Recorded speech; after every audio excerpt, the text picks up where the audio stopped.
conventional deadlift is a very functional movement, which I don't love the word functional movement because it doesn't mean that much, but generally we pick stuff up, and if you want to do it really well, and you want to learn how to do it really well, learn how to deadlift.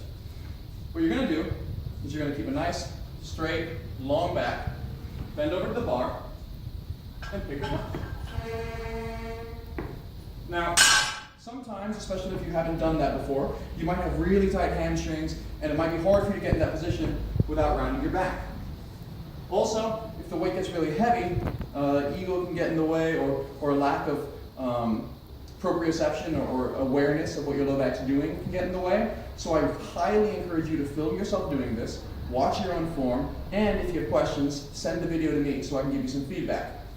A few common cues in the deadlift that help out a lot. One, when you set up, I like to deadlift barefoot. If you want to wear shoes, wear chucks or something that doesn't have a lot of squishiness. But when you set up, you're going to be with your shins just about an inch or two away from the bar. You come down to the bar. The bar should be touching your shins to begin. If it's ever away from your legs, you're weaker. And if you want to understand why that works, grab a 45-pound plate, hold it right here, and then hold it up here. And you'll notice it gets significantly harder as it gets away from your center of gravity. So the same is true of a deadlift. If we want to be our strongest, we want the best chance of keeping a neutral spine, we're going to drag the bar up our legs.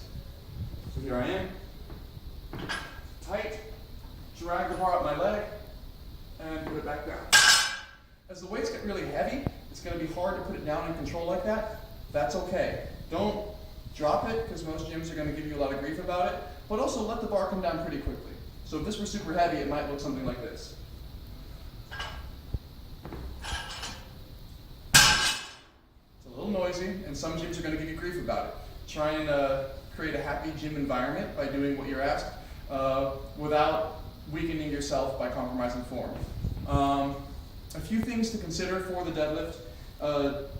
If you get into this position and then hold it forever, thinking, is my back tight?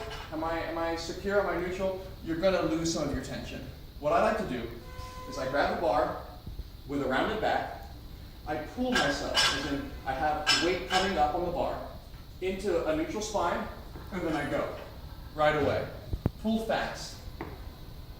One last consideration if you're struggling to find that neutral spine, think like you're tucking your shoulder blades into your back pocket. That's going to create some rigidity in the spine, and it's also going to help you have a proud, open chest. These are things that you want. Last thought, don't grab the bar weirdly wide or weirdly narrow.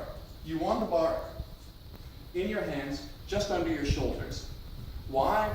Well, if I grab up here, I increase the range of motion and I increase the difficulty placed on my upper back to stay erect. If I grab right outside my legs, I'm going to be my strongest position for picking up the most weight. And that's a conventional deadlift.